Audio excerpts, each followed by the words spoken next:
अपनी ज़माने की इमामत कर सकते थे, जो अपने ज़माने की इमामत, वो कौन दिमाग अपने ज़माने के है पैरो, वो कौन दिमाग अपने ज़माने के है पैरो।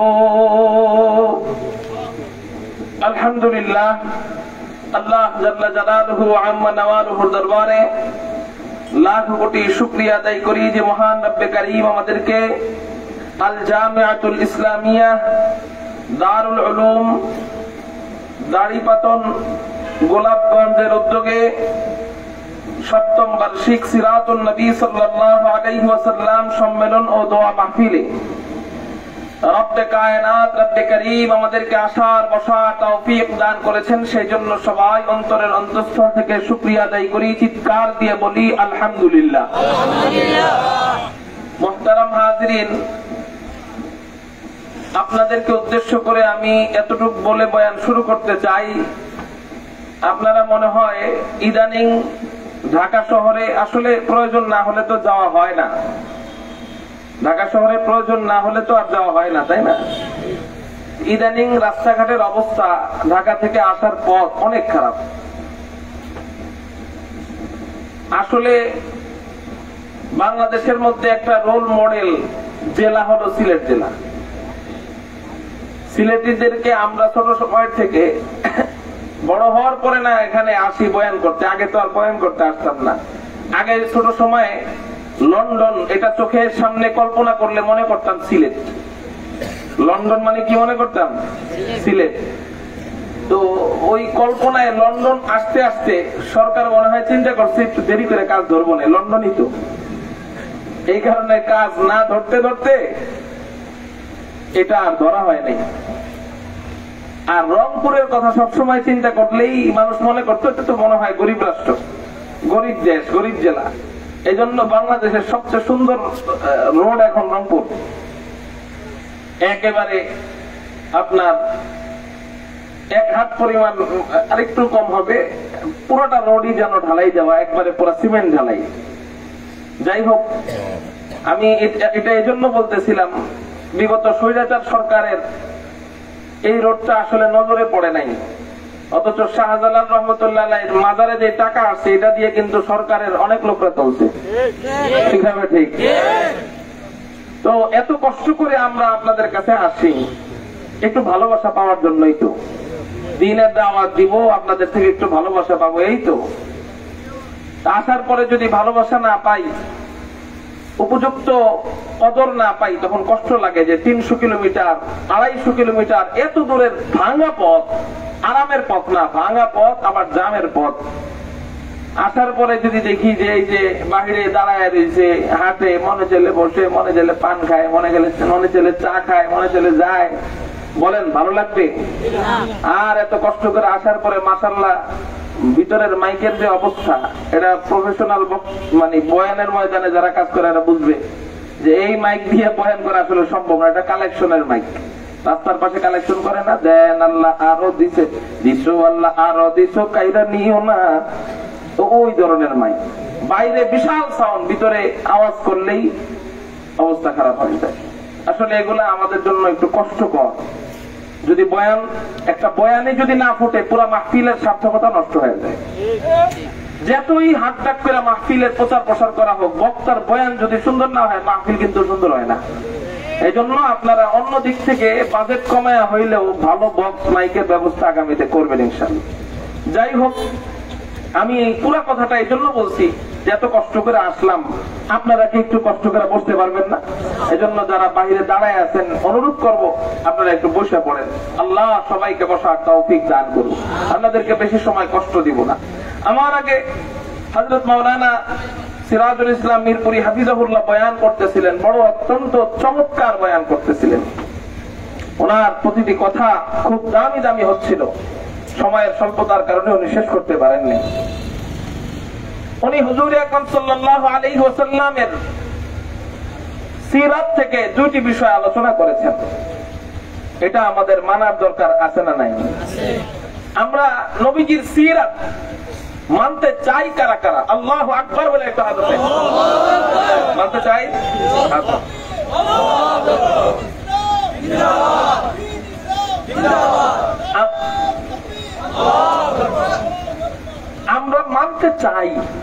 কিন্তু মানতে পারি কয়জন? ঠিক নেই। এখন যদি বলি কারা কারা মানতে পারেন, হাত উঠান, হাত উঠানো কমে যাবে। কারণ যদি নবীর সিরাত মানতাম আমার মুখ ভরা দাড়ি থাকতো, যদি আমি নবীজির সিরাত মানতাম আমার মাথায় টুপি থাকতো, যদি আমি নবীজির সিরাত মানতাম আমার গায়ে তাকওয়ার লিবাস থাকতো, যদি আমি নবীর সিরাত মানতাম আমার পরিবারটা নববী পরিবারের মতো থাকতো, আমি যদি নবীর সিরাত মানতাম বয়ান শোনার সময় শুধু বয়ান শুনি, ছেলে মেয়েদেরকে আর মাদ্রাসা দেওয়ার কোনো খবর নেই। ঠিক না ভাই? ঠিক। তো বুঝে গেল সিরাত মানতে চায় না এমন কেউ নাই। মুসলমানদের মধ্যে সিরাত মানতে চায় না এমন অভাব, কিন্তু মানতে পারে না এটার অনেক অভাব। ঠিক না ভাই? ঠিক। কেন মানতে চাই মাগার মানতে পারি না কেন? নবীজির প্রতি আমাদের মহাব্বত কম, এই জন্য নবীর সিরাত আমাদের মানতে মনে চাইলেও মানতে পারি না। আপনি যার আদেশ মানবেন, যার অনুসরণ করবেন, আগে তার প্রতি আপনার ভালোবাসা ঢুকাইতে হবে। কথা বুঝেন নাই? আগে তার প্রতি আপনার কি ঢুকাইতে হবে? ভালোবাসা ঢুকাইতে হবে। ভালোবাসা যদি না ঢুকে, কথার কথা, যুবক সেলুনের দোকানে যায়, চুল কাটার দোকানে যায়, যায় বলে আমাকে নায়ক কাটিং করে দেন। কয় কোন নায়ক? কয় সাকিব খান কাটিং করে দেন। আছে না নাই? আপনি আবার চিনেন কেমনে? ভাই এগুলো আপনারা যেভাবে আলোচনা করেন না চিনার বাকি থাকে কেমনে? সেলুনের দোকানে বসলে আইসা তো বলে যে ওই যে অমুক নায়ক কাটিং করে দেন, তমুক নায়ক কাটিং করে দেন। এগুলো আমাদের কানে আসে না, আমরা তো শুনি কিছু। আচ্ছা, ওই নায়কের কাটিং করতে বলছে এমনি না ভালোবাসার কারণে? ভালোবাসছে আগে, অনুসরণ করছে পরে। যদি ভালোবাসা না আসতো তাহলে জোর করে ওরে কয়েকবার কাটাইতে পারতেন, তৃতীয়বার আর ওরকম কাটতে পারতো না। ভালোবাসা আনতে হয়েছে আগে। নবীজির প্রতি আমাদের ভালোবাসা নাই, এই জন্য আমরা জামাতের সাথে নামাজে উপস্থিত হইতে পারি না। নবীজির প্রতি আমাদের ভালোবাসা নাই, এই জন্য জিহাদের কথা শুনলে আমাদের শরীর চুলকায়। নবীজির প্রতি আমাদের ভালোবাসা নাই, এই জন্য দাড়ি লম্বা রাখতে বললে আমাদের আর ভালো লাগে না। হুজুর এই হুজুর ভালো না, খালি দেখলেই দাড়ি লম্বা করতে কয়। নবীজির প্রতি আমাদের ভালোবাসা নাই, এই জন্য বিবিকে মার্কেটে পাঠানোর সময় বা নেওয়ার সময় পর্দা করায় নিতে মনে চায় না। নবীজির প্রতি আমাদের ভালোবাসা নাই, হুজুর যা ওয়াজ করেন শুনতে ভালোই লাগে, কিন্তু ছেলে মেয়েদেরকে কিন্তু মাদ্রাসায় দিতে পারবো না, হুজুর ভালো লাগে না। এটা ভালোবাসা নাই। এই জন্য আগে নবীর অনুসরণ অনুকরণ করার আগে নবীরে চিনতে হবে, নবীর ভালোবাসা দিলে ঢুকাইতে হবে। ঠিক না? ঠিক। আল্লাহ যেন আজকে আলোচনার মাধ্যমে নবীর প্রতি আমাদের ভালোবাসা ঢুকায় দেয়, বলি আমিন। বুঝলেন নাই? ডাইরেক্ট নিচের থেকে এদিকে চাবো। এটা হলো আমার মোবিল, এটা না থাকলে আমার গাড়ি চলে না। মুহতারাম হাজিরিন, তাহলে আজকে আমরা ইনশাআল্লাহ নবীজির প্রতি ভালোবাসা ঢুকানোর চেষ্টা করব, বলি ইনশাআল্লাহ। নবীজিকে ভালোবাসবো কেন?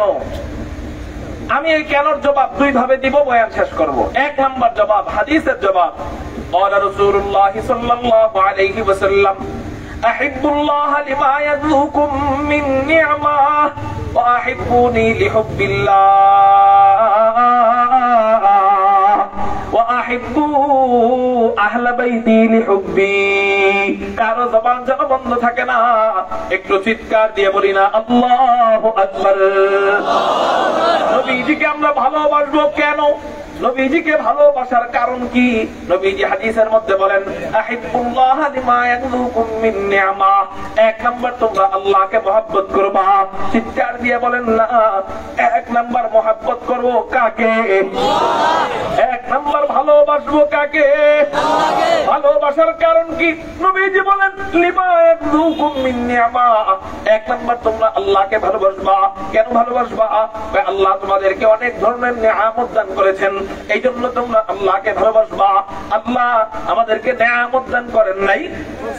আপনারা আমাকে বলেন, আল্লাহ আসমান বানাইছেন আল্লাহর জন্য না আমাদের জন্য? আল্লাহ জমিন বানাইছেন আল্লাহর জন্য না আমাদের জন্য? ও আমার বান্দারা, তোরা আমার নাফরমানি করতে পারোস, কিন্তু আমি আল্লাহ তো আমি আল্লাহর আসমান তোর সাথে নাফরমানি করবে না। ও আমার বান্দারা, আমি আল্লাহ আসমান ছাড়াও ছিলাম, আমি আল্লাহ জমিন ছাড়াও ছিলাম, আমি আল্লাহ নদী নালা ছাড়াও ছিলাম, আমি আল্লাহ পাহাড় ছাড়াও ছিলাম, আমি আল্লাহ নক্ষত্ররা ছাড়াও ছিলাম, আমি আল্লাহ অক্সিজেন যখন বানাই নাই তখনও ছিলাম, আমি আল্লাহ বাতাস যখন বানাই নাই তখনও ছিলাম, আমি আল্লাহ সব যখন বানাই নাই তখনও ছিলাম।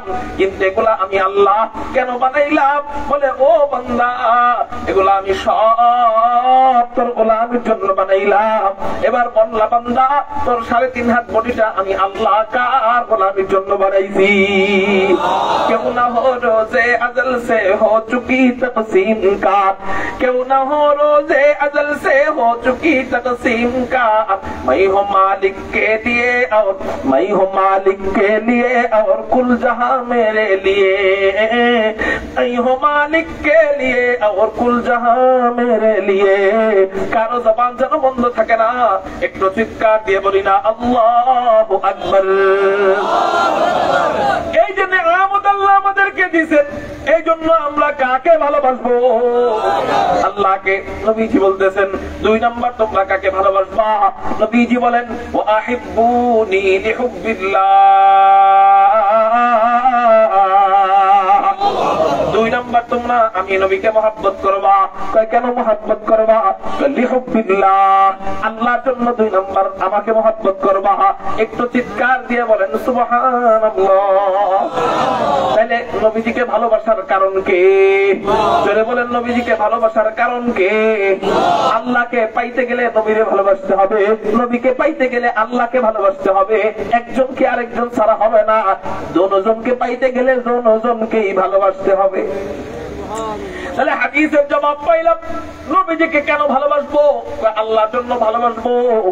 এবার আসেন দ্বিতীয় জবাব, নবীজিকে কেন ভালোবাসবো? অমুসলিমরা কি হাদিস মানবে? নাস্তিকরা কি হাদিস মানবে?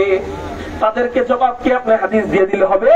তাদেরকে জবাব তাদের মতো করে দিতে হবে। বলে দ্বিতীয় জবাব হলো নবীজিকে আমরা ভালোবাসবো কেন? বিজ্ঞানের থিওরি কি বলে? বিজ্ঞানের থিওরি মোতাবেক জবাব দিব যে নবীজিকে আমরা কেন ভালোবাসবো। নাস্তিকদেরকে, মুশরিকদেরকে, অমুসলিমদেরকে, অবুঝদেরকে হাদিস দিয়ে জবাব দিলে হবে না। নবীজিকে ভালোবাসার কারণ হাদিস দিয়ে বললে ওরা মানবে না। বিজ্ঞানের আলোকে বলি নবীজিকে আমরা কেন ভালোবাসবো। নবীজি হাদিসের মধ্যে তো বলেই দিয়েছেন। এবার বিজ্ঞান কি বলে শুনেন। যে সমস্ত মনোবৈজ্ঞানিকরা মানুষের মন নিয়ে গবেষণা করেন, মানুষের দিল নিয়ে গবেষণা করেন, এই সমস্ত বৈজ্ঞানিকরা বলেন একজন মানুষ আরেকজন মানুষকে ভালোবাসে 4 কারণে। চিৎকার দিয়ে বলেন কয় কারণে? 4 কারণে। এতদিন শুনছেন নামাজ ভাঙার কারণ কয়টা? এতদিন শুনছেন ওযু ভাঙার কারণ কয়টা? এতদিন শুনছেন রোজা ভাঙার কারণ কয়টা? এতদিন শুনছেন ঈমান ভাঙার কারণ কয়টা? আজকে শুনবেন ভালোবাসার কারণ কয়টা? 1 নাম্বার জামাল, সৌন্দর্য। যারা বলেন 1 নাম্বার কি? 1 নাম্বার জামাল, সৌন্দর্য। একজন মানুষ আরেকজন মানুষকে সৌন্দর্যের কারণে ভালোবাসে, সৌন্দর্যের কারণে মহব্বত করে, প্রেমিক প্রেমিকার জন্য জীবন দিয়ে যায়। কি দেখা বলেন না? সৌন্দর্য দেখা। আচ্ছা, একটা কারণ পাইছে, 4টা পায়ে নেই, পাইছে কয়টা? একটা পায়ে যদি তাকে জীবন দিয়ে মহব্বত করতে পারে, আরো তো 3টা বাকি। আচ্ছা, ওই 1 নম্বর কারণ হলো জামাল, 2 নম্বর কারণ হলো কামাল, যোগ্যতা বা পূর্ণতা। এখানে সৌন্দর্যের দরকার নাই, এখানে যোগ্যতা থাকলেই হয়েছে। সুবহানাল্লাহ বলেন। এখানে পূর্ণতা থাকলেই হয়েছে। ঠিক না বে ঠিক? 1 নম্বর জামাল, 2 নম্বর কামাল। যোগ্যতার কারণে মানুষ মানুষকে ভালোবাসে। আলহামদুলিল্লাহ, আমরা আমাদের আকাবিরদেরকে চেহারার কারণে ভালোবাসি না, যোগ্যতার কারণে ভালোবাসি। ঠিক না ভাই? ঠিক। আল্লামা রশিদুর রহমান ফারুক বরনবী হাফিজাহুল্লাহ, ওনার চেহারা আল্লাহ বানাইছেন সুন্দর, কিন্তু চেহারা কালো থাকলেও আমরা কি করতাম? মুশাহিদ বায়ামপুরি রহমাতুল্লাহি আলাইহি ওনাদেরকে মানুষ এত ভালোবাসতো, এখনো যদি বলা হয় ওনাদেরকে কেউ গালি দিছে, আল্লাহ না করুক, এখনো যদি বলা হয় তাহলে ওরে মারার জন্য মার্ডার করতে রাজি হয়ে যাবে। আমাদের ছেলেটি আল্লাহ ওনারা গালি দেয়, সাহস কত বড়, জীবন দিব তারপরেও তারা গালি দিতে দিব না, ঠিক না ভাই? এই ভালোবাসা কেন আসছে বলেন না? চেহারা দেখা না, ইমানি যোগ্যতা, আমলি যোগ্যতা, ইলমি যোগ্যতা দেখা, যোগ্যতার কারণে মানুষ মানুষের জন্য জীবন দেয়। 3 নাম্বার কারণ ভালোবাসার, 3 নাম্বার কারণ ইহসান, দয়া। ব্যক্তিটা বড় দয়ালু, এই জন্য মানুষটাকে ভালোবাসে। 4 নাম্বার কারণ হলো করবাত, আত্মীয়তা। একজন মানুষ আরেকজন মানুষকে আত্মীয়তার কারণে মহব্বত করে। আগে সম্পূর্ণ অপরিচিত ছিল, কিন্তু ঘটনাক্রমে কোনোভাবে আত্মীয় হয়ে গেছে, বাচ্চাকে মহব্বত করা শুরু করে দেয়। কথার কথা এতটাই মহব্বত করে যে জীবন পর্যন্ত দিয়ে দিতে তৈয়ার থাকে। যেমন আগে স্বামী বিবিকে চিনেই নাই, বিবি স্বামীকে চিনেই নাই, কিন্তু বিবাহের পর এখন তার জন্য আরেকজনের জন্য আরেকজন জীবন দিতে রাজি, ঠিক না? এই ভালোবাসা আসছে আত্মার বন্ধনের কারণে। কিসের বন্ধন? আচ্ছা, 4টার একটা যদি থাকে জীবন দিয়ে দিতে রাজি, 3টার দরকার নাই, বাকি 3টার দরকার নাই। একসাথে 4টা থাকার দরকার নেই, পাইছে কয়টা বলেন না? একটা, জীবন দিয়ে দিতে রাজি হয়ে যায়। আচ্ছা, কারো ভিতরে যদি 4টা একসাথে থাকে তার জন্য জীবন দেওয়ার দরকার আছে না নাই? একটার জন্য যদি জীবন দেওয়া যায়, 4টা যদি পাওয়া যায় তার জন্য জীবন দেওয়ার দরকার আছে না নাই? হযরত আল্লাহ কি কারো ভিতর 4টা দিয়ে দিবেন কিনা? আমি বলবো হ্যাঁ, আল্লাহ একজনের ভিতরে পরিপূর্ণভাবে 4টা দিয়ে দিবেন। কয় তিনি কে? তিনি হলেন হাদিয়ে কুল, তিনি রাসূল, তিনি ইমামুল আম্বিয়া, তিনি সাইয়্যিদুল আম্বিয়া, তিনি সাইয়্যিদুল খলায়েক, তিনি আহমদ মুজতাবা, তিনি মুহাম্মদুর রাসূলুল্লাহ। মুহাব্বত নিয়ে বলেন না সাল্লাল্লাহু আলাইহি ওয়াসাল্লাম। আমাদের নবীজির ভিতরে আল্লাহ 4টা পরিপূর্ণ দান করেছেন। যেমন 1 নাম্বার জামাল, সৌন্দর্য। আমার নবী কেমন সুন্দর ছিলেন, চলেন আপনাদেরকে একটু হাদিস থেকে শোনায় দেই। তিরমিজি শরীফের হাদিস, হযরত জাবের বর্ণনা করেন।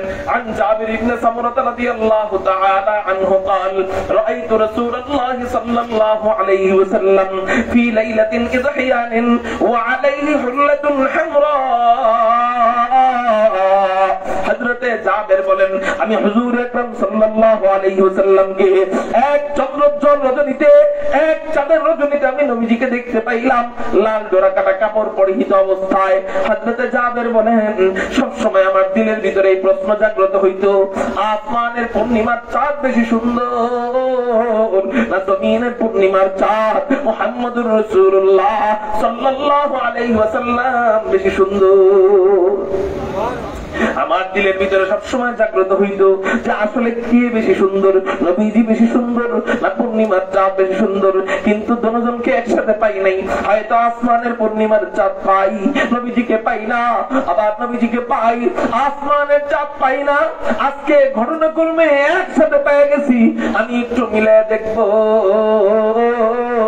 আসমানের পূর্ণিমার চাঁদ বেশি সুন্দর না নবীজি বেশি সুন্দর। এই নিয়ত করে হযরতে জাবের বলেন, ফাজআলতু আনজুরু ইলাইহি ওয়া ইলাল কমার, আমি একবার নবীজির দিক তাকাইলাম, আরেকবার আসমানের চাঁদের দিকে তাকাইলাম, একবার নবীজির দিক তাকাইলাম, আরেকবার আসমানের চাঁদের দিকে তাকাইলাম। বারংবার এমন করার পর আমার দিল সাক্ষী দিতে বাধ্য হলো, ফালাহু ইনদি আহসানু মিনাল কমার, আসমানের পূর্ণিমার চাঁদের চেয়েও, আসমানের পূর্ণিমার চাঁদের চেয়েও হুজুর আকরাম সাল্লাল্লাহু আলাইহি ওয়াসাল্লামের চেহারা মুবারক কোটি কোটি কোটি কোটি গুণ সুন্দর। একটু চিৎকার দিয়ে বলেন না সুবহানাল্লাহ। এই জন্যই তো হযরত আয়েশা রাদিয়াল্লাহু তাআলা আনহাকে রমণীরা জিজ্ঞাসা করে, ওগো আম্মা জান আয়েশা, বলো তো দেখি হযরত ইউসুফ বেশি সুন্দর না তোমার স্বামী মুহাম্মদ বেশি সুন্দর? হযরত আয়েশা বলেন, দেখো আমি তো ইউসুফকে দেখি নাই, এই জন্য আমি জানি না কে বেশি সুন্দর, কিন্তু আমি একটা যুক্তি পেশ করতেছি, তোমরা মিলায় দেখো। হযরত আয়েশা বলতে পারতেন আমাদের নবীজি বেশি সুন্দর, বলতে পারতেন না? কিন্তু আয়েশার জন্য ওইভাবে বললে আপত্তি এসে যাবে, ইশকাল এসে যাবে। আমরা বলতে পারি, কিন্তু হযরত আয়েশা ডাইরেক্ট এইভাবে বলতে পারতেন না। কেন? যদি আমাদের নবীজিকে বেশি সুন্দর বলতেন, মানুষ প্রশ্ন করতো বা আপত্তি করতো যে স্বামী যতই কালো হোক বিবির কাছে তো সুন্দরই, ঠিক না বেশি? আবার যদি নবীজিকে সুন্দর না বইলা হযরত ইউসুফকে বেশি সুন্দর বলতেন, মানুষ বলতো হায় হায় নিজের স্বামীকে রেখে আরেকজনের সুন্দর কয়। হ্যাঁ, ডাইনে গেলেও বিপদ, বামে গেলেও বিপদ। والقرآن الحكيم قرآن হিকমত ওয়ালা। আয়েশা বেশি বেশি কোরআন তেলাওয়াত করতেন, এইজন্য আল্লাহ হযরত আয়েশাকে হিকমত ওয়ালা বানায় দিয়েছেন। হিকমতে জবাব দিলেন, শোনো আমি তো ইউসুফকে দেখি নাই, এইজন্য আমি জানি না কে বেশি সুন্দর, তবে একটা যুক্তি পেশ করতেছি, তোমরা মিলায় দেখো, তোমরা মিলায় নিও কে বেশি সুন্দর। কয় সেটা কি? কয় হযরত ইউসুফকে দেখা মিশরের রমণীরা কিন্তু আমার স্বামী মুহাম্মদকে একবার যারা দেখার মতো দেখে, তারা শুধু হাত নয়, তারা হযরত হামজার মতো তাজা কলিজা পর্যন্ত দিয়ে দেয়। ও উম্মতেরা, ও নবীর আশিক উম্মতেরা, আপনাদের থেকে ওয়াদা নিতে চাই। হযরত আয়েশা তো বলছেন নবীজিরে দেখা তাজা কলিজা দেয়, আমরা ওয়াদা দিব নবীজিরে আমরা দেখি নাই, কিন্তু উলামায়ে কেরাম যদি আমাদেরকে নবীর ইজ্জতকে হেফাজত করবার জন্য, হকর উম্মতের চেয়ারকে সমুন্নত করবার জন্য আল্লাহর কোন বান্দা, আল্লাহর কোন আল্লাহওয়ালা বান্দা যদি আমাদেরকে নবীর জন্য রক্ত দিতে ডাক দেয়, হযরত হামজার মতো তাজা কলিজার তাজা রক্ত দিয়ে দিতে রাজি আছো কারা কারা? আল্লাহু আকবার বলে দিও। রাজি আছেন তো ইনশাআল্লাহ? আল্লাহ তুমি কবুল করে বলি আমিন। এই ভালোবাসা যেন শুধু ওয়াজের ময়দানেই না হয়, এই ভালোবাসাটা যেন মরণের সময়ও নিয়ে যেতে পারি। আল্লাহ তুমি তৌফিক দাও, সবাই বলি আমিন। এই হলো নবীজির চেহারা। এই জন্য হযরত হাসান বিন সাবিত নবীজির কবি, নাম কি? হাসান বিন সাবিত নবীজির কাছে যায় বলতেছেন, ইয়া রাসূলুল্লাহ, ইয়া হাবিবাল্লাহ, আপনাকে নিয়ে আমি একটা কবিতা বানাইছি, বলবো নি কবিতা? নবীজি বলেন, বলো কবিতা। কেমন দামি কবি আর কেমন দামি তার কবিতা। এই কবিতা শ্রোতা, এই কবির শ্রোতা সরকারে দো জাহাঁ আহমদ মুজতবা মুহাম্মদুর রাসূলুল্লাহ সাল্লাল্লাহু আলাইহি ওয়াসাল্লাম। সুবহানাল্লাহ। ওই কবির শ্রোতা স্বয়ং নবীজি। হযরত হাসান, তাহলে কবিতাটা কত দামি। হযরত হাসান বলেন, রাসূল বলবো নি কবিতা? নবীজি বলেন, বলো কবিতা। হযরত হাসান বিন সাবিত কবিতা গায়, ওয়া আহসানু মিনকা লাম তাকাত্তু আইনি ওয়া আজমালু মিনকা লাম তালিদিন নিসাউ খুলিকতা মুবাররাআন মিন কুল্লি আইবিন কাআন্নাকা কদ খুলিকতা কামা তাশাউ। হযরত হাসান বিন সাবিত বলেন, ওয়া আহসানু মিনকা লাম তারাকাতু আইনি, ও রাসূল আপনাকে আল্লাহ এত সুন্দর করে বানাইছেন, আপনাকে আল্লাহ এত সুন্দর করে বানাইছেন, আমার এই চোখ আপনার চেয়ে সুন্দর কোন মানুষ কখনোই দেখে নাই। সুবহানাল্লাহ। ওয়া আজমালু মিনকা লাম তালিদিন নিসাউ, ও রাসূল আপনাকে আল্লাহ এত সুন্দর করে বানাইছেন, পৃথিবীর কোন মা আপনার চেয়ে সুন্দর কোন সন্তান আজ পর্যন্ত জন্ম দিতে পারে নাই, আগামীতেও পারবে না। এই জন্যই তো নবীজির মা হযরতে আমেনা বলেন, আমার সন্তান হওয়ার পর আমি আমার সন্তানের যে দিকটা তাকাইলাম, আল্লাহু আকবার। হযরতে আমেনা বলেন, আমার গর্ভ থেকে যখন আমার সন্তান ভূমিষ্ঠ হইল, আল্লাহু আকবার, আল্লাহু আকবার, আমার সন্তান ভূমিষ্ঠ হওয়ার সময় অন্যান্য মাদের তো প্রসব বেদনায় কত কষ্ট হয়, কিন্তু আমার তো কোনো কষ্ট দূরে থাক, বরং এতটা আরাম লেগেছে, এতটা আনন্দ অনুভব করেছি, ইতিপূর্বে এতটা আরাম আমি পাই না। রহমাতুল লিল আলামিন খান, রহমাতুল লিল আলামিন খান, দশ খোদা বন্দে করিম, রহমাতুল লিল আলামিন आलमी खान दस खुदा बंदे करीम खल्क़ खुल्क़ क़ौल फ़िअल हदीय समझे वो हमीद खल्क़ खुल्क़ क़ौल फ़िअल हदीय समझे वो हमीद वमा अरसलनाका इल्ला रहमतल लिल आलमीन।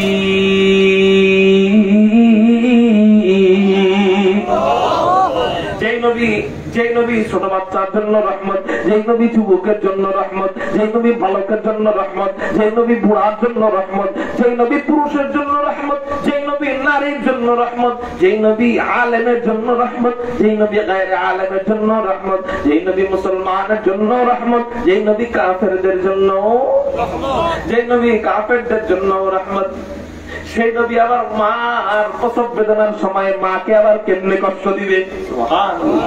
যে নবী সবার জন্য রহমত, ওই নবী মায়ের জন্য তো রহমত।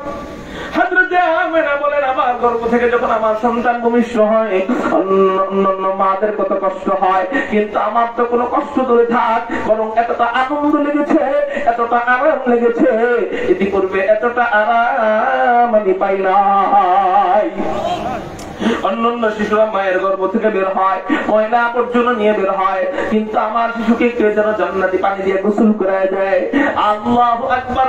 অন্যান্য শিশুরা মায়ের পেট থেকে বের হয়, দুর্গন্ধ নিয়ে বের হয়, কিন্তু আমার শিশুকে কে যেন জান্নাতি আতর মাখায় দেয়।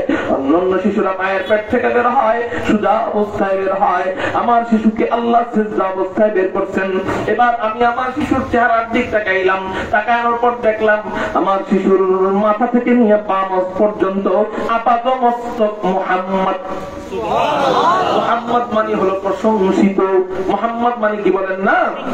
আমি আমার শিশুর যে দিকটা তাকাইলাম ওই দিকটা প্রশংসিত, ওই দিকটা মুহাম্মদ। আমার শিশুর চেহারার দিক তাকাইলাম, চেহারাটা মুহাম্মদ। গালের দিক তাকাইলাম, গালটা মুহাম্মদ। ঠোঁটের দিক তাকাইলাম, ঠোঁটটা মুহাম্মদ। থুতনির দিক তাকাইলাম, থুতনিটা মুহাম্মদ। নাকের দিক তাকাইলাম, নাকটা মুহাম্মদ। চোখের দিক তাকাইলাম, চোখটা মুহাম্মদ। কপালের দিক তাকাইলাম, কপালটাও মুহাম্মদ। মাথার দিক তাকাইলাম, মাথাটাও মুহাম্মদ। চুলের দিক তাকাইলাম, চুলটাও মুহাম্মদ। হাসির দিক তাকাইলাম, হাসিটাও মুহাম্মদ।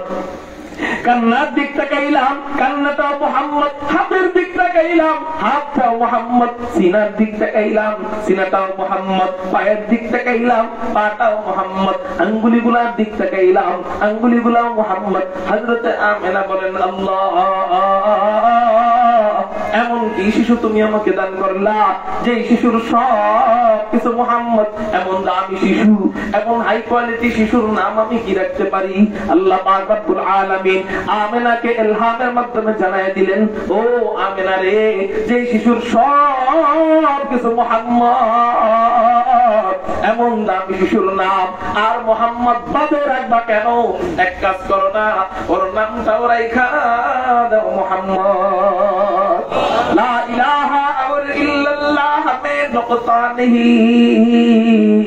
ला इलाहा इल्लल्लाह में नुक़ता नहीं। देखिए क्या रमज़ है कुदरत के ऐसे पैगाम में, देखिए क्या रमज़ है कुदरत के ऐसे पैगाम में। आप इज़ाफ़ा गैर मुमकिन है खुदा की कसम। एक नुक़ता के भी गुंजाइश नहीं इस्लाम में, एक नुक़ता के भी गुंजाइश नहीं इस्लाम में। कारो ज़बान से बंद থাকে না, একটু চিৎকার দিয়ে বলি না আল্লাহু আকবার। এই হলো নবীজির চেহারার বর্ণনা। এজন্যই হযরত হাসান বিন সাবিত কবিতার মধ্যে বলতেছেন, রাসূল আপনাকে আল্লাহ এত সুন্দর করে বানাইছেন, পৃথিবীতে কোন মা আপনার চেয়ে সুন্দর নবজাতক জন্ম দিতে পারে নাই। একটু বলেন না সুবহানাল্লাহ। এতক্ষণ যে সৌন্দর্যের ব্যাপারে বললাম, কারা কারা সুন্দর বললো? এক নম্বর হযরত জাবের সুন্দর বলছে। জাবের কে? নবীজির দলের লোক না বাহিরের দলের লোক? নবীজির দলের সাহাবীরা নবীজির দলের না।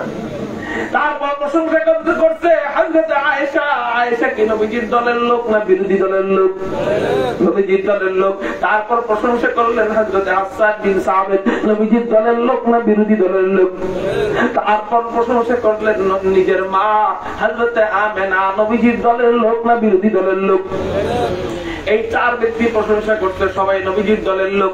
আচ্ছা আপনি বলতে পারেন হুজুর নিজের দলের লোকেরা তো নিজের নেতার প্রশংসা করবেই, আওয়ামী লীগের লোকেরা তো আওয়ামী লীগের নেতার প্রশংসা করেই, বিএনপির লোকেরা তো বিএনপির নেতার প্রশংসা করেই। হুজুর এটা তো কোনো ক্রেডিট হইতে পারে না, এটা তো কোনো বিশাল নাম কাম হইতে পারে না। প্রশংসা কোনটা? বিরোধী দলের লোক যদি প্রশংসা করতো এটা হলো ক্রেডিট, এটা হলো ক্রেডিট, এটা তো ক্রেডিট না। হ্যাঁ আমি বলবো পৃথিবীতে এমন কোন নেতা পাইবেন না যে নেতার বিরোধী দলের লোকরা তার প্রশংসা করে।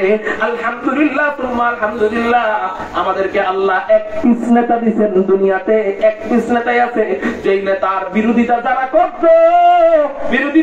করতো এরাই রাত্রে বেলা সারা রাত দাঁড়ায় দাঁড়ায় ওই নেতার কোরআন তেলাওয়াত শুনতো।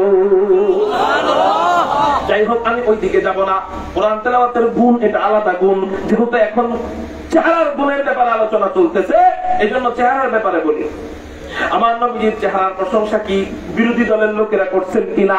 আমি বলবো না, শুধু প্রশংসা করেন নাই, শুধু প্রশংসা করেন নাই, বরং চেহারা দেখা, শুধু চেহারা দেখা অনেক অমুসলিম, অনেক ইহুদিরা, অনেক মুশরিকরা, অনেক মূর্তি পূজারীরা আল্লাহু আকবার নবীজির চেহারা দেখা কালেমা পড়ে মুসলমান হয়ে গেছে। একটা হাদিস আপনাদেরকে শোনাই, হাদিসটা তিরমিজি শরীফের মধ্যে আসছে। হযরত আব্দুল্লাহ ইবনে সালাম বর্ণনা করেন, আব্দুল্লাহ ইবনে সালামকে, উনি হলেন ইহুদিদের পণ্ডিত, উনি ইহুদিদের আলেম। ইহুদিদের মাথা এর বড় ডেঞ্জারাস মাথা, অনেক জেহেনেদের মাথার ভিতরে। দেখেন না বর্তমানে ইসরায়েলি ইহুদি এরা সারা বিশ্ব চালাইতেছে, সারা বিশ্ব। আমরা আমেরিকারে বয়কট কইরা বাংলাদেশে বাঁচতে পারবো বা চাইলে পারা যাবে, কিন্তু ইসরায়েলে বয়কট কইরা অনেকে বাঁচতে পারতেছে না। যত বয়কট করে, যতই পণ্য আটকায়, দেখে উনি পণ্য কিনে না, ওনার পিচ্ছি মাইয়া বাজারে যায় পণ্য কিনে নিয়ে আসছে ইসরায়েলি। মা কইছে বাবা মা যা বাইরের দোকান থেকে একটা সাবান নিয়ে আয়, 500 টাকা দিয়ে একটা সাবান নিয়ে আসছে লাখ। ঠিক না ঠিক? উনি চাইতেছে ইসরায়েলি পণ্য না ঢুকুক, কিন্তু কোনো না কোনো ভাবে ঢুকতেছে। হয়তো স্বামী কিনে, নাহলে স্ত্রী কিনে, নাহলে ছেলে কিনে, নাহলে মেয়ে কিনে, নাহলে বুড়া কেউ কিনে আনে। জানে না, বুড়া মানুষ বুঝে না তো কোনটা ইসরায়েলি আর কোনটা আমেরিকান আর কোনটা বাংলাদেশি আর কোনটা আফগানি, এটা তো বুঝে না। মুহতারাম হাজিরিন, এরা এমন ভাবে পুরো বিশ্বকে ক্রয় করে নিয়েছে, ইসরায়েল একদিনে যদি পুরোটা ধ্বংস হয়ে যায়, পরের দিন ওরা ওইরকম আবার অবস্থায় ফিরে আসতে সক্ষম। এতটা ব্যবসায়িক ভাবে উন্নতি হয়েছে ওরা। এজন্য বলি ওলামায়ে কেরামরা ব্যবসা করলে অনেকে আর নজরে তাকায় যে হুজুর মানুষ, সে আবার জমির ব্যবসা করে, কেমন দালাল দেখা যায়। হুজুর মানুষ আবার ফ্ল্যাটের ব্যবসা করে, এটি তোমার এটা খারাপ মানুষে করে, এটা আপনারা করেন কে? হুজুর মানুষের জুতার দোকান দিয়ে সেটা কি মানায়? আমি বলবো ওলামায়ে কেরামরা যদি অর্থনৈতিক সাপোর্ট ওলামায়ে কেরামদের ভিতরে থাকতো, এক বাবুনগর হিসাবের খাদেম এনামুল হাসান ফারুকের জন্য মানুষের কাছে ভিক্ষার হাত পাততে হইতো না। ওলামায়ে কেরামরাই পারত সব। আমাদের এখন লজ্জার বিষয়, আমরা শুধু বড় গলায় চিল্লাইতে পারি আর খালি ওয়াজ করি। ইমামতির বেতন 4000, এর মধ্যে হুজুর বরকত, এটার মধ্যে বরকত। আর ইমাম সাহেব মাইনা নেয় যে আসলে এখন যদি তার সাথে আমি সায়না দেই এই 4000 যাইব। এই ভয়ে সারা জীবন কমিটির 5 যাইতেছে, সে যেমনি কয়মনে চলতেছে আর 4000 টাকা খাইতেছে, আর মোটামুটি সংসার চললেই হয়। এগুলা থেকে বের হয়ে আসতে হবে, রুচি আমাদের ভালো করতে হবে, অর্থনৈতিক ব্যবস্থা ওলামায়ে কেরামদের মজবুত করতে হবে। প্রতিটা মাদ্রাসার পক্ষ থেকে মাদ্রাসার জমির সামনে দোকান দিতে হবে, এই মাথা থেকে ওই মাথা পর্যন্ত দোকান, ব্যবসায়িক প্রতিষ্ঠান সামনের দিকে থাকবে। আপনি বলেন হুজুর আমার মাদ্রাসা তো অনেক ভিতরে, ওই জায়গায় কি দোকান চলবে? পৃথিবীর কোন জায়গায় বাহিরে ছিল না, সব জায়গায় ভিতরে। একজনে শুরু করতে আস্তে আস্তে মার্কেট হয়েছে। ঠিক না ঠিক? একজনে শুরু করছে বস্তা সালাদ চট বিছায়া মরিচ বেচে, মরিচ তো বেচা কিনা ভালো দেখে আরেকজনকে, আরে তো আমিও একটু মরিচ চাষ করতে পারি, আমিও বিক্রি করি। এরকম করে আরেকজন আসছে, এই করতে করতে একটা সময় উপরে টিন দিছে। গরম লাগে তো, গরমের সময় দুইজনের কষ্ট হয়, উপরে টিন দিছে। টিন দিতে দিতে চিন্তা করলো যে দোকানে আস্তে আস্তে ভিড় বাড়তেছে, এবার একটু ইট দিই। এরকম করতে করতে একটা বাজার, একটা মার্কেট হয়ে যায়। ঠিক না ঠিক? জন্য ওলামায়ে কেরামদের যে যে অ্যাঙ্গেলে থাকেন না কেন ছোট্টখাটো ব্যবসা করা উচিত। এত সাল্লাল্লাহু টাকা টান মাইরা মানুষের 500 টাকার আশা করেন না, একটু নিজের পায়ে দাঁড়ানোর চেষ্টা করেন। আল্লাহ আমাদেরকে তৌফিক দান করুন। মুহতারাম হাজিরিন, বলতেছিলাম ইসরায়েলের মাথা বড় ডেঞ্জারাস মাথা, বড় কঠিন মাথা। এদের মাথা যদি এত ডেঞ্জারাস হয়, এদের নেতাদের মাথা কেমন? নেতাদের মাথা কেমন? এদের নেতা ছিল হযরতে আব্দুল্লাহ ইবনে সালাম। নাম কি বলেন? হযরতে আব্দুল্লাহ ইবনে সালাম। তখন মুসলমান হন নাই, পরে মুসলমান হয়েছেন, তখন মুসলমান হন নাই। হযরত আব্দুল্লাহ ইবনে সালাম বলেন ওনার বাড়ি মদিনায়। বাড়ি কোথায়? উনি চিন্তা করতেছেন মুহাম্মদ নামক একজন ব্যক্তি মক্কা শরীফ থেকে হিজরত করে মদিনায় আসছে, মানুষটাকে দেখার জন্য ভিড় জমায়, ভালো লাগে আর মুসলমান হয়, ভালো লাগে আর মুসলমান হয়। হযরত আব্দুল্লাহ ইবনে সালাম বলেন আরে এভাবে তো চলা যায় না, এত ভণ্ড নবীও হইতে পারে, হইতে পারে না। নবী জীবন মিথ্যা নবী না, কিন্তু ভণ্ড নবীর আবির্ভাব এলাকায় আসে না। উনি চিন্তা করতেছেন এটা তো মিথ্যা নবীও হইতে পারে, মানুষের ঈমান ধ্বংস হয়ে যাবে। তার কাছে যায় বায়াত হইতেছে, তার কাছে যায় মুসলমান হইতেছে। আসলে এরা তো বুঝে না, আমি যেহেতু আলেম, আমি বেশি বুঝি, আমি একটু যাচাই বাছাই করব। আলেমদের যাচাই বাছাই হয় ইলম দিয়া। কি দিয়া? ইলম দিয়া। হযরত আব্দুল্লাহ ইবনে সালাম যাচাই বাছাই করার জন্য তিনটা প্রশ্ন ঠিক করছেন। এক নম্বর প্রশ্ন হলো কিয়ামতের পূর্বে সর্বপ্রথম বড় আলামত কোনটা? দুই নম্বর প্রশ্ন হলো জান্নাতীরা জান্নাতে যাওয়ার পর আল্লাহ পাক রব্বুল আলামিন সর্বপ্রথম জান্নাতীদেরকে কোন খাবার দিয়ে মেহমানদারি করাবেন? তিন নম্বর প্রশ্ন হলো সন্তানের চেহারা কখনো বাবার মতো কেন হয়, কখনো মায়ের মতো কেন হয়? কঠিন তিনটা প্রশ্ন, বিজ্ঞানময় তিনটা প্রশ্ন। উনি যেহেতু তাওরাতের আলেম, উনি যেহেতু জাবুরের আলেম, উনি যেহেতু ইনজিলের আলেম, এই জন্য উনি জানেন এই তিন প্রশ্নের উত্তর শেষ নবী ছাড়া আর কেউ পারবে না। এই তিনটা প্রশ্ন নিয়ে নবীজির দরবারে আব্দুল্লাহ ইবনে সালাম যাইতেছেন। অন্যান্য ইহুদিরা বলে ও আব্দুল্লাহ ইবনে সালাম কই যাও? আব্দুল্লাহ ইবনে সালাম বলে কে নাকি নবী দাবি করছে, আমি ওনারে আটকাইতে যাই। কয় আমরা তোমার সাথে যাব। কয় চলো তাহলে। আব্দুল্লাহ ইবনে সালাম বিশাল বড় কাফেলা নিয়া হযরতে আব্দুল্লাহ ইবনে সালাম নবীজির দরবারে রওনা হইছেন। নবীজি তখন মসজিদে নববীর ভিতরে বসা বয়ান করতেছিলেন। আব্দুল্লাহ ইবনে সালাম দূর থেকে নবীজির হাদিসগুলো শুনতেছিলেন। হযরতে আকা নাম্বার তাজিদারে মদিনা সরকারে দো জাহাঁ আহমদ মুজতবা মুহাম্মদুর রাসূলুল্লাহ সাল্লাল্লাহু আলাইহি ওয়াসাল্লাম তখন এই হাদিস তেলাওয়াত করতেছিলেন। আফশুস সালাম ওয়া আত'ইমুত তুআম ওয়া সাল্লু বিল লাইলি ওয়ান নাসু নিয়াম তাদখুলুল জান্নাতা বিসালাম। এত আস্তে আল্লাহু আকবার বললে হয়? এত মজাদার একটা হাদিস শুনাইলাম, আকাশ পাতাল প্রকম্পিত করে চিৎকার দিয়ে বলেন আল্লাহু আকবার। এই সাউন্ডটা আমি চাই পাবো তো ইনশাআল্লাহ। মুহতারাম হাজিরিন, হযরত আব্দুল্লাহ ইবনে সালাম এখনো নবীজিকে দেখেন নাই, মাত্র হাদিসগুলো শুনতেছিলেন। হঠাৎ করে নবীজিকে দেখতে পাইলেন, কাছে আসছে, দেখতে পাইছেন। যেই মাত্র নবীজির চেহারা মুবারকের উপর হযরত আব্দুল্লাহ ইবনে সালামের নজরটা পড়ে গেছে।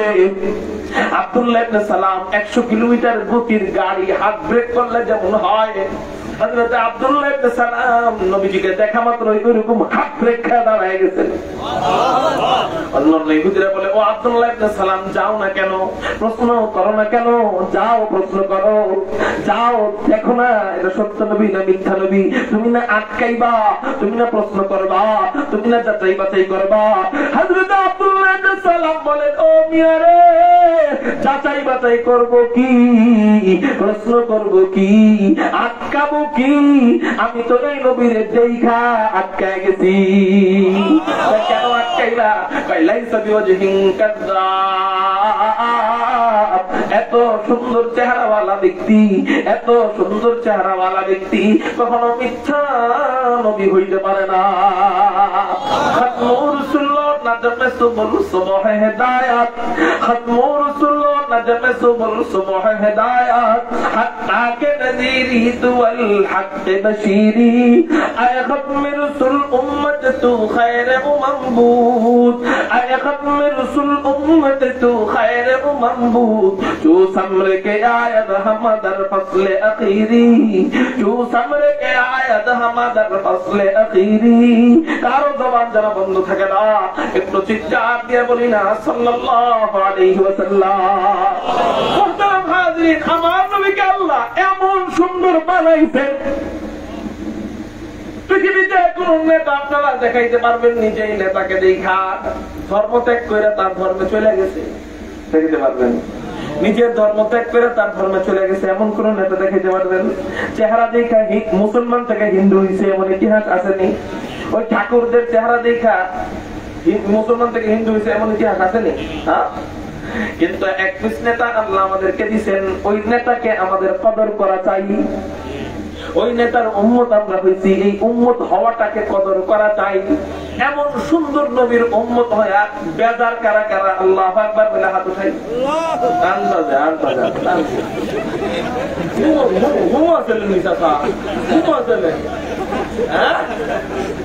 এমন সুন্দর নবীর উম্মত হইতে পাইরা খুশি কারা কারা আল্লাহু আকবার।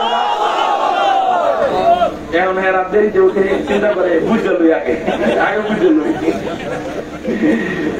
জোটের সাথে হুশ থাকতে হবে, কি থাকতে হবে বলেন না? হুশ থাকতে হবে।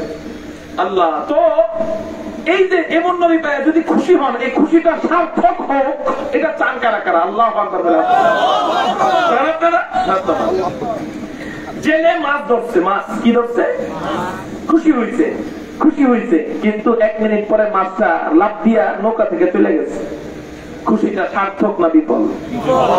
আমরা শেষ নবীর উম্মত হইতে পারছি, এত সুন্দর নবীর উম্মত হইতে পারছি, আমরা খুশি, কিন্তু আমরা যদি জাহান্নামে যাই তাহলে আমরা বিফল।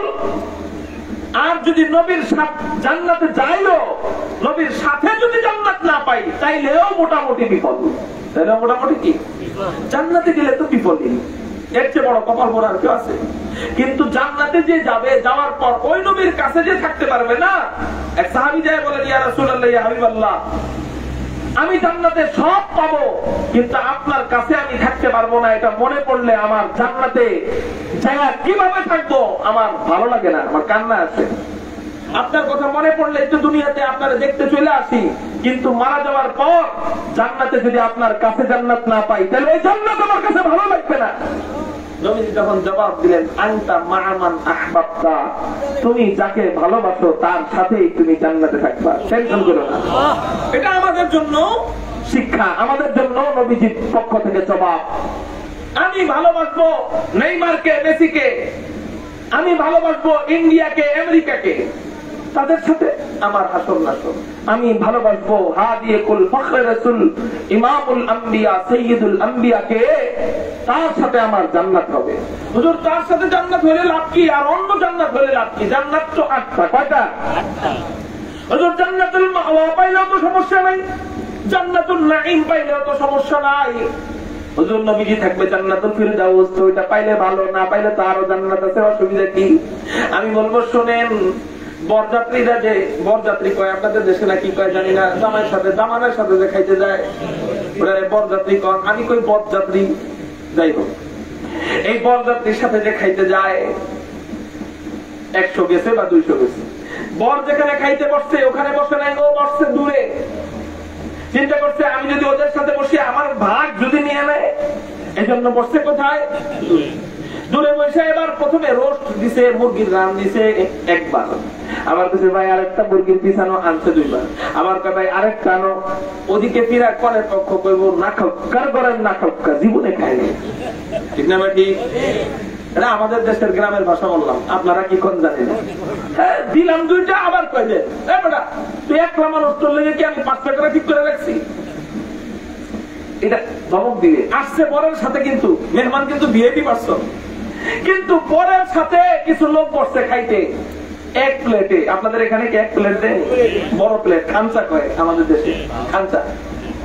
তো এখানে আর চাইতে হয় না, এখানে কইতে হয় না যে আমাদের দেন, মনে মনে ভাবতেও হয় না। আস্ত খাসির বারবিকিউ প্লেটে, ঠিক না বেটি? মুরগির পুরো আস্ত ভুনা 5-6টা সামনে, খাইতে পারে না, ফিরে দেয়। জান্নাতুল নাঈমে গেলেও আপনি নিয়ামত পাইবেন, জান্নাতুল মাওয়ায় গেলেও আপনি নিয়ামত পাইবেন, কিন্তু জান্নাতুল ফিরদাউসে নবীর সাথে গেলে যে নিয়ামত পাইবেন সেটা তো আর পাইবেন না, ঠিক না বেটি? এই তো এক নিয়ামতের কথা। এবার আসেন আরো বড় নিয়ামতের কথা কই। বড় নিয়ামতের কথা হলো জান্নাতের সব সৌন্দর্য এক পাল্লায় যদি রাখা হয়, জান্নাতের সৌন্দর্য এক পাল্লায়, জান্নাতের বাড়ির সৌন্দর্য এক পাল্লায়, জান্নাতের গাড়ির সৌন্দর্য এক পাল্লায়, জান্নাতের সব হুর গেলমান বিবিদের সৌন্দর্য এক পাল্লায়, জান্নাতের সব বাগানের সৌন্দর্য এক পাল্লায়, জান্নাতের সব সমুদ্রের সৈকতের সৌন্দর্য এক পাল্লায়, জান্নাতের পাহাড়ের সৌন্দর্য এক পাল্লায়, সব এক পাল্লায়। আর জান্নাতে আল্লাহ আমাদের নবীজিকে এমন সৌন্দর্য দান করবেন, শুধু একা তার সৌন্দর্য আরেক পাল্লায়। জান্নাতের সব সৌন্দর্য চেয়ে আমার নবীর চেহারা সবচেয়ে বেশি সুন্দর হবে। আমি জান্নাত পাইলাম, মাগার ওই নবীর চেহারা পাইলাম না, আমি জান্নাতের অর্ধেকের বেশি নিয়ামত হারাইলাম। ঠিক না বেটি? ওই নবীরে পেয়ে গেলাম, পুরা জান্নাত না পাইলেও হয়েছে, আমি 100 পেয়ে গেছি। ঠিক না বেটি? আমি না চাইতেও আস্ত খাতির বা কি এমনি পাবো। ঠিক না বেটি? এই জন্য নবীর সাথে জান্নাতে থাকতে হবে কিনা? নবীর সাথে জান্নাতে গেলে লাভ না লস? জান্নাতীদের মধ্যেও লাভবান তারা যারা নাকি নবীর সাথে থাকবে, জান্নাতীদের মধ্যে লস খাবে তারা যারা নাকি নবীর থেকে দূরে থাকবে। তাহলে নবীর সাথে যদি জান্নাতে থাকতে চায়, একটা আমল করতে হবে। কি আমল? কয়টা আমল? একটা। জোরে বলেন কয়টা? একটা আমল। সেটা হলো নবীর সুন্নতকে ধারণ করতে হবে নিজের ব্যক্তি জীবনে, নিজের পারিবারিক জীবনে, নিজের সামাজিক জীবনে, নিজের রাষ্ট্রীয় জীবনে নবীর আদর্শকে বাস্তবায়ন করতে হবে। নবীজি বলেন, মান আহাব্বা সুন্নতি ফাকাদ আহাব্বানি, যে ব্যক্তি আমার সুন্নতকে ভালোবাসবে সে আমাকেই ভালোবাসলো। আর ফাকাদ আহাব্বানি কানা মাই ফিল জান্নাহ, আর যে আমাকে ভালোবাসলো সে আমার সাথেই জান্নাতে থাকবে। আল্লাহ আমাদেরকে নবীর সুন্নত মেনে উম্মত হওয়ার তৌফিক দান করুক বলে আমিন। ওয়া আখিরু দাওয়ানা আলহামদুলিল্লাহি রাব্বিল আলামিন। দুরূদ শরীফ। আল্লাহুম্মা সাল্লি আলা মুহাম্মাদ ওয়া আলা আলি মুহাম্মাদ كما صليت على إبراهيم وعلى آل إبراهيم إنك حميد مجيد. اللهم بارك على محمد وعلى آل محمد كما باركت على إبراهيم وعلى آل إبراهيم إنك حميد مجيد. اللهم آمين. ربنا ظلمنا أنفسنا وإن لم تغفر لنا وترحمنا لنكن. ربنا آتنا في الدنيا حسنة وفي الآخرة حسنة وقنا عذاب النار وقنا عذاب القبر وقنا عذاب الحشر وقنا عذاب الميزان وقنا عذاب الصراط وقنا عذاب النار. اللهم إنا نسألك رضاك وجنة الفردوس. اللهم إنا نسألك رضاك وجنة الفردوس. اللهم أجرنا من النار. اللهم أجرنا من النار. اللهم أجرنا من النار. اللهم حاسبنا حسابا يسيرا. اللهم حاسبنا حسابا يسيرا. يا حنان ويا منان ويا منزل القرآن رب ارحمهما كما ربياني صغيرا. رب ارحمهما كما ربياني صغيرا. এই পরবর্তীকারে আলম আল্লাহ, আমরা কতিপয় কয়েকজন গুনাহগার বান্দা তোমার শাহী পাক দরবারে হাত উঠাইছি রে মালিক। আল্লাহ এখানে হাফেজে কুরআনরা হাত উঠাইছে, আল্লাহ এখানে আলেমে রব্বানিরা হাত উঠাইছে, আল্লাহ এখানে পাকনা চুলওয়ালা পাকনা দাড়িওয়ালারা হাত উঠাইছে, আল্লাহ শিশু মাসুম বাচ্চারা এখানে হাত উঠাইছে, আল্লাহ মুসাফিররা এখানে হাত উঠাইছে। ও মালিক রে, আর হাত তোমার কাছে ভালো লাগে তুমি ভালো জানো। আল্লাহ তার হাতের উসিলায় আমাদের পুরা মজলিসের সকল মানুষদের গুনাহ খাতাগুলা তুমি মাফ করে দাও। ইলাহুল আলামিন আল্লাহ, বাকি জিন্দেগি তোমার রাসূলের আদর্শের উপর চলবার তৌফিক দাও। তুমি যেভাবে চললে খুশি সেভাবে চলার তৌফিক দাও। ইলাহুল আলামিন, তুমি যদি তৌফিক না দাও আমরা পারবো না। আল্লাহ তুমি যদি তৌফিক না দাও আমাদের ক্ষমতা নাই। আল্লাহ তুমি যদি তৌফিক না দাও আমাদের আমলের ক্ষমতা নাই। মালিক রে তোমার কাছে তৌফিক ভিক্ষা চাই। আল্লাহ তোমার কাছে নামাজের মজা ভিক্ষা চাই। আল্লাহ তোমার কাছে জামাতের নামাজের মজা ভিক্ষা চাই। আল্লাহ তোমার কাছে নামাজের খুশু ভিক্ষা চাই। আল্লাহ তোমার কাছে জিকির ওয়ালা জিহ্বা ভিক্ষা চাই। ইলাহুল আলামিন আল্লাহ তোমার কাছে মরণ পর্যন্ত হিদায়াত ভিক্ষা চাই। আল্লাহ মরণের সময় কালেমা ঈমান নিয়ে কবরে যাওয়ার, আল্লাহ ঈমান নিয়ে কবরে যাওয়ার বিষয়টা তোমার কাছে আমরা ভিক্ষা চাই। ইলাহুল আলামিন আল্লাহ ওই অন্ধকার কবরে তুমি সাথী হয়ে যাইবা, এটা আমরা ভিক্ষা চাই। আল্লাহ তাকায় দেখো কিছু ভিক্ষুক পয়সা রয়েছে তোমার দরবারে চাইতেছে, মালিক অর্ধরাতে গরমের মধ্যে পয়সা। আল্লাহ আমাদেরকে ফিরাইয়া দিও না। আল্লাহ ভিক্ষার হাত দুখানা তুমি পছন্দ করে কবুল করে নাও। আল্লাহ আমাদের সবাইকে তোমার বলি বানায় দাও। আল্লাহ যাদের মা নাই বাবা নাই, স্ত্রী সন্তান আত্মীয় স্বজন আপনজন দাদা দাদি নানা নানি অন্ধকার কবরে শায়িত, আল্লাহ প্রত্যেকের কবরকে তুমি জান্নাতের টুকরা বানায় দাও।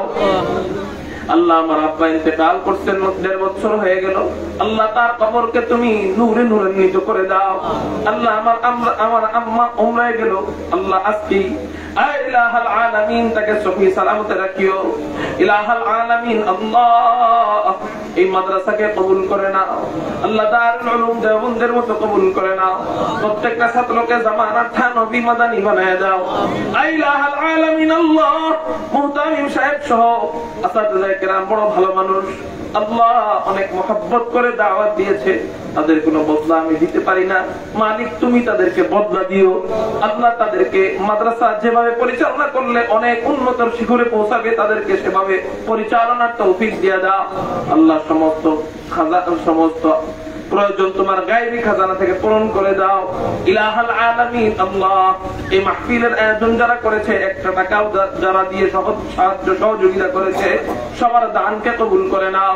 প্রবাস থেকে যারা দোয়া দিয়েছে অথবা চাই নাই দোয়া শরীক থেকেছে, আল্লাহ তাদের সবাইকে তুমি কবুল করে নাও। আল্লাহ তাদেরকে মনের যত নেক তামান্না আশা আছে সব তুমি কবুল করে নাও। ইলাহুল আলামিন আমাদের যাদের ব্যবসা হয় না ব্যবসায় বরকত দাও, যাদের চাকরি হয় না চাকরিতে বরকত দাও। আল্লাহ যারা অভাবী অভাব দূর করো, ঋণগ্রস্ত ব্যক্তির ঋণ দূর করো। আল্লাহ রিজিকের মধ্যে বরকত দাও। আল্লাহ তোমার কাছে রিজিকের বরকত ভিক্ষা চাই। আল্লাহ তোমার কাছে রিজিকের বরকত ভিক্ষা চাই। ইলাহুল আলামিন আল্লাহ আমাদের প্রত্যেকের নেক তামান্না নেক মাকাসিদগুলো পূরণ করে দাও। আল্লাহ সারা বিশ্বের মুসলমানদেরকে হেফাজত করো, ফিলিস্তিনের মুসলমানদেরকে হেফাজত করো। আল্লাহ ফিলিস্তিনের মুসলমানদেরকে হেফাজত করো। আল্লাহ দুনিয়ার মায়ের শেষ, আল্লাহ তোমার মায়ের শুরু করো। আল্লাহ দুনিয়ার শক্তি শেষ, তোমার শক্তি শুরু করো। আল্লাহ তাদেরকে তুমি হেফাজত করো। ইসরায়েলকে নির্মূলে ধ্বংস করে দাও, ইসরায়েলকে নির্মূলে ধ্বংস করে দাও। আল্লাহ আমেরিকার শয়তানদের উপর গজব নাজিল করো, আমেরিকার শয়তানদের উপর গজব নাজিল করো, ইন্ডিয়ার শয়তানদের উপর গজব নাজিল করো, ইসরায়েলের শয়তানদের উপর গজব নাজিল করো। ফিলিস্তিনের মুসলমানদেরকে আসমানি সাহায্য পাঠায় দাও। সাল্লাল্লাহু তাআলা আলা খায়রি খালকিহি মুহাম্মাদিন ওয়া আলিহি ওয়া আসহাবিহি আজমাইন বিরহমাতিকা ইয়া আরহামার রাহিমিন। আসসালামু আলাইকুম ওয়া রাহমাতুল্লাহ।